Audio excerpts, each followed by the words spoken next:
The job posting was for a seasonal fire lookout in the Gila National Forest. For Liam, a grad student sick of city noise and student loans, it sounded like a paid vacation. Solitude, a panoramic view, and a stack of books. The head ranger, a grizzled man named Marcus with a face like a riverbed, had only one strange piece of advice during the orientation. Up in the Eyrie, you're the only thing for 50 miles that stands so tall. You see everything, but everything sees you, too. At night, don't engage. You hear something, you don't answer.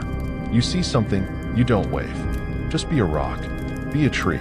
Understand? Liam nodded, chalking it up to the eccentricities of a man who'd spent too long in the woods. The lookout tower, the Eyrie, was a 15 by 15-foot cabin perched on stilts of steel, a glass-walled box 100 feet in the air. The view was breathtaking, a rolling ocean of pine and aspen. The first week was idyllic. He tracked weather patterns, reported smoke plumes from distant lightning strikes, and listened to the wind. The first oddity was the silence of the birds. One afternoon, the ceaseless chatter of jays and finches just stopped. All at once, the entire forest fell into a deep, expectant hush. Liam scanned the horizon with his binoculars, looking for a hawk or an eagle, but saw nothing. The silence stretched for over an hour, heavy and unnatural, before the birdsong cautiously returned, more subdued than before. That night, he was woken by a sound from below, a rhythmic thump, thump, thump against one of the tower's steel legs. He crawled out of his cot and peered down through the floor hatch. In the pale moonlight, he saw a massive bull elk, larger than any he'd ever seen, standing directly beneath the tower. It was methodically knocking its antler against the steel.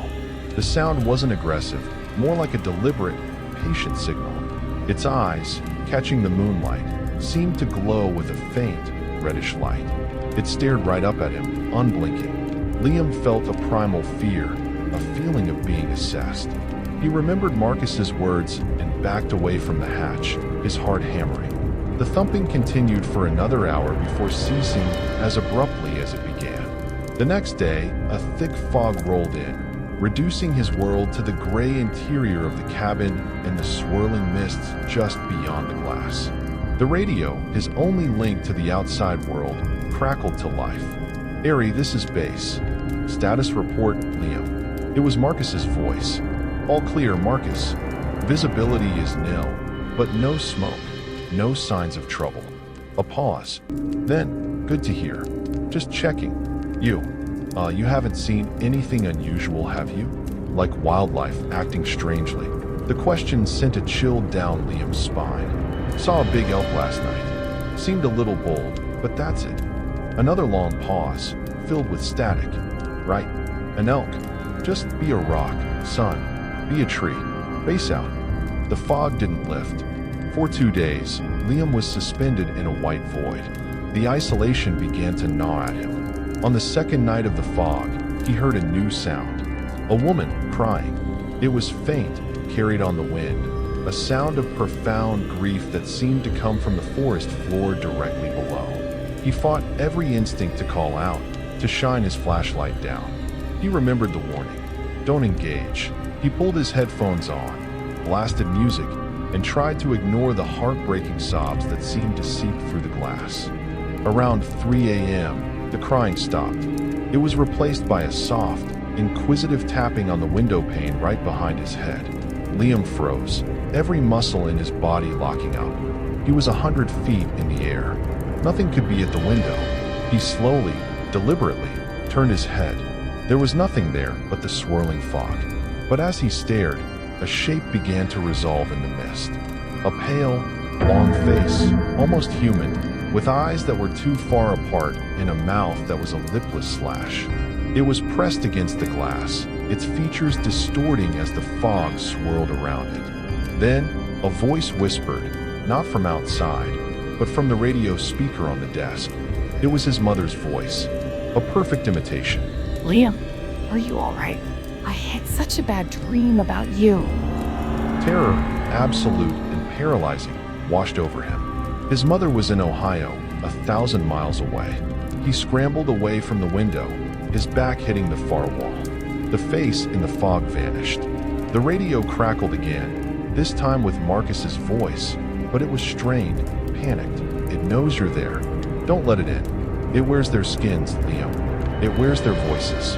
It's empty inside, and it wants to be full. Then came a scream over the radio, a raw, agonized sound that was cut short by a wet, tearing noise. Then, silence. Liam didn't move until dawn, when the sun finally burned through the fog. He grabbed his pack and practically fell down the tower's stairs. He ran, not bothering with the trail, just crashing through the undergrowth, branches whipping at his face. He ran until his lungs burned and his legs were jelly. He stumbled into a clearing and saw it. It was the elk. It lay in the middle of the clearing, but it was hideously wrong. Its hide was sloughed off its back, peeled away like a loose coat to reveal what was underneath. A tall, skeletal frame of a man, pale and emaciated, was awkwardly folded inside the carcass, as if it had been wearing the animal. As Liam watched, the thing began to stir. It unfolded itself from the bloody ruin of the elk, its limbs moving with a sickening, disjointed motion. It stood up, impossibly tall and gaunt, its skin the color of bone ash. Its head swiveled towards him, and its featureless face began to stretch and contort. The lipless mouth widened, the bone and cartilage shifting with a series of wet pops and clicks. Slowly, horrifically, it began to form a face. His face. It smiled at him, a perfect replica of his own cheerful grin, but the eyes remained hollow, black pits of ancient hunger. It opened its mouth, and in his own voice, a calm and reassuring tone that he used every day, it spoke. It's a beautiful day. I think I'll go for a walk. Then it took a step towards him, moving with his exact gait, and Liam finally understood Marcus's warning. It didn't just want to kill him. It wanted to become him. It wanted his skin, and it was done asking.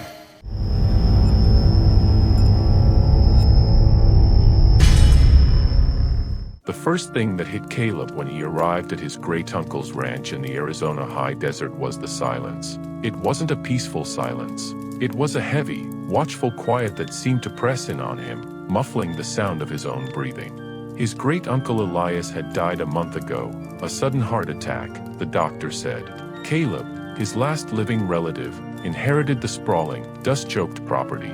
He'd only met the men a few times as a child, a leathery, grim figure who smelled of sagebrush and tobacco, with eyes that seemed to hold the vast, empty landscape within them. The ranch house was old, built of dark wood and stone, crouched low against the earth as if hiding from the sky. Inside, it was a time capsule of Elias's solitary life. A thick layer of dust covered everything. On the kitchen table was a half-finished cup of coffee and a heavy, leather-bound journal. Caleb spent the first day cleaning, trying to chase away the feeling of being an intruder. But the silence persisted. The cattle in the nearby pasture were unnervingly still, standing in tight, defensive bunches, all facing outward.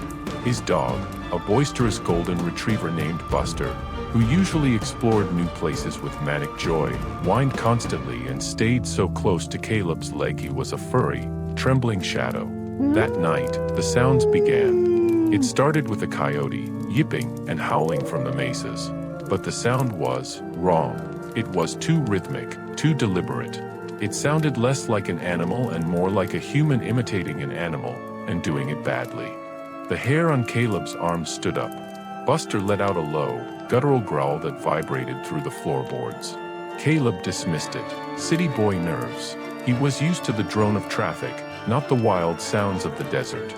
He went to bed, but sleep was a shallow, restless thing. He was woken around 3 a.m. by a scratching sound at the front door. Not the frantic scratching of a stray dog, but a slow, deliberate scrape, scrape, scrape, like a single long fingernail being dragged down the wood. Buster went rigid, a low growl rumbling in his chest. Caleb grabbed the heavy iron poker from the fireplace and crept to the door, his heart a-beating like a frantic drum against his ribs. He peered through the peephole. Nothing. just the moon-bleached porch and the vast, dark expanse beyond. The scratching stopped. He waited, holding his breath, until his lungs burned. Finally, convinced it was just a branch in the wind, he started to turn away. That's when he heard the whisper. It was right against the door, a dry, sibilant hiss that sounded like sand skittering over rock. Let me in, Caleb. It was his own voice. Panic, cold and absolute, seized him. He stumbled backward, tripping over a rug and crashing to the floor. The poker clattered from his hand. Buster erupted into a frenzy of barking, hurling himself at the door. The whisper came again, a perfect mimicry of his own tone, but hollow, empty. Buster, quiet now. It's just me. The dog yelped as if struck and scrambled back, cowering behind Caleb, shivering violently. Caleb scrambled to his feet and ran to the bedroom, dragging Buster with him. He slammed the door and shoved a heavy dresser in front of it.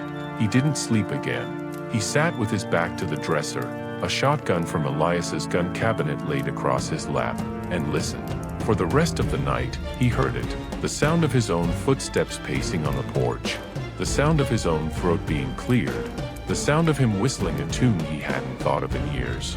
At dawn, the sound stopped. Shaking, sleep-deprived, Caleb finally opened the journal he'd found on the table. Elias's handwriting was a spidery scrawl. The last entries were frantic. October 12th, the cattle are spooked again. Found another one this morning, not a mark on it, just dead, eyes wide with terror. It's close, it knows I'm old. October 14th, it used her voice last night, Maria's. Dead 30 years and it used her voice, begging me to come outside and see the stars. The devil walks in my shadow. October 16th, it wears the coyote skin now. Saw it at dusk. It stood on two legs by the water trough. The hide was stretched tight over something long and wrong. It's not an animal. It's a sickness given a body, the Inalblushii. The old ones were right to fear them. They don't just take the skin. They take the voice. They take the memories. They hollow you out. The final entry, dated the day before his death. It was at the window, wearing my face. Smiled at me, my own smile. God help me. Caleb's blood ran cold. He slammed the journal shut. He had to get out. He threw a few things into a bag, grabbed Buster, and bolted for his truck. As he fumbled with the keys, a movement caught his eye. Standing at the edge of the woods, half hidden by a juniper tree, was a coyote. It was watching him. Then, slowly, unnaturally, it rose up onto its hind legs. The movement was jerky, a marionette pulled by unseen strings. The coyote hide was a mangy, ill-fitting coat over a tall, emaciated frame. The forelegs, far too long and thin, dangled at its sides, ending in what looked like human hands with dirty, elongated fingers. But the head was the worst part. It was still the head of a coyote, but the eyes were not animal. They were intelligent, ancient, and filled with a profound and patient malice. As Caleb stared, frozen in horror, its jaw unhinged in a way no animals could, and a sound came out. It was his great-uncle Elias's laugh, a dry, rattling cackle that Caleb remembered from childhood. That broke the spell. Caleb threw himself into the truck, Buster scrambling in after him. He cranked the engine, the sound roaring to life in the oppressive. That broke the spell. Caleb threw himself into the truck, Buster scrambling in after him. He cranked the engine, the sound roaring to life in the oppressive silence. He slammed the truck into reverse, spraying gravel, and tore down the long dirt driveway. In the rearview mirror, he saw the thing step out from the trees. It dropped onto all fours, but it didn't run like a coyote. It moved with a horrifying, loping gait, its limbs bending at impossible angles, covering the ground with a speed that was utterly, terrifyingly wrong. It was keeping pace with the truck. Caleb floored it, the truck bucking and fishtailing on the dirt road. The creature ran alongside him, its dark, knowing eyes fixed on him through the passenger window. It opened its grotesque muzzle again, and this time, the sound was the terrified screaming of a young woman, a sound of pure agony. He hit the paved highway and pushed the truck to 100, then 110. He didn't look in the mirror again. He just drove, a strangled sob caught in his throat. Hours later, he pulled into a brightly lit, sterile-looking motel hundreds of miles away. He checked in, his hand shaking so badly he could barely sign his name. He and Buster collapsed into the room, Caleb shoving a chair under the doorknob. He felt a sliver of safety in the hum of the air conditioner and the distant sound of highway traffic. He sank onto the bed, burying his face in his hands, Buster whimpering at his feet. He was alive. He had escaped. Then came a soft tap on the window. Tap, tap, tap. Caleb's head snapped up. His blood turned to ice. He was on the second floor. From the other side of the glass, a voice whispered, so close it could have been in his own ear. It was a perfect, hollow mimicry of his own voice, filled with a cold, mocking amusement. You can run from your own skin, Caleb.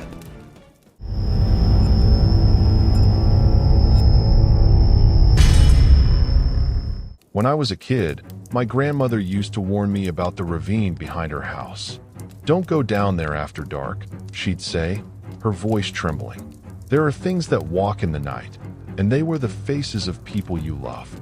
I always thought she was just trying to scare me, but after what happened last summer, I know she was telling the truth. It started with the coyotes. Every night, their howls echoed through the valley, but one night, the howling stopped. The silence was so sudden, so complete, it woke me from a dead sleep. I lay in bed, listening, my heart pounding. That's when I heard it, a voice calling my name from the ravine. "Eli, Eli, come here." It was my mother's voice, but my mother had died 2 years ago. I sat up, shivering. The voice came again, closer this time, as if she was standing just outside my window. "Eli, I need your help. Please." I wanted to run, to hide, but something pulled me from my bed. I crept to the window and peered out. The moon was bright, casting long shadows across the yard. At the edge of the ravine, I saw her, my mother, or something that looked like her. She was pale and thin, her hair hanging in tangled clumps, her eyes too wide, too dark. She smiled, but it wasn't my mother's smile. It was too big, too sharp. "Come here, Eli," she whispered, her voice stretching and cracking like old leather. "I'm so cold. Won't you help me?" I stumbled back from the window, my breath coming in short, panicked gasps. I heard scratching at the glass, slow and deliberate. I squeezed my eyes shut, praying it would go away. The next morning, I found muddy footprints on the porch, bare, human footprints, leading from the ravine to my window and back again. I tried to tell my grandmother, but she just pressed a bundle of sage into my hands and told me to burn it every night. "Don't answer if it calls again," she warned, "no matter what voice it uses." But the thing in the ravine was patient. Every night, it called to me, using different voices, my father, my little sister, even my own. Sometimes it would laugh, a low, guttural sound that made my skin crawl. Sometimes it would cry, begging me to come outside. One night, I couldn't take it anymore. I grabbed a flashlight and the old hunting knife my grandfather kept by the door, and I crept outside. The air was cold and still. The moon was gone, hidden behind thick clouds. I followed the voice to the edge of the ravine. The ground was soft, and I nearly slipped as I climbed down. The voice was louder now, echoing off the rocks, twisting into shapes that didn't belong to any human throat. At the bottom of the ravine, I found a pile of animal skins, coyote, deer, even a bear. They were old and stiff, reeking of rot. Something moved behind them, something tall and thin, its limbs too long, its face a shifting mask of features I recognized and didn't. It turned to me, and for a moment, then it smiled, and its mouth split open, impossibly wide, filled with rows of jagged teeth. I ran. I don't remember how I got back to the house, only that I locked every door and window and burned the sage until the sun came up. I left my grandmother's house the next day. I haven't been back since. But sometimes, late at night, I hear voices outside my window, calling my name in the voices of the dead. And I know the thing in the ravine is still waiting for me.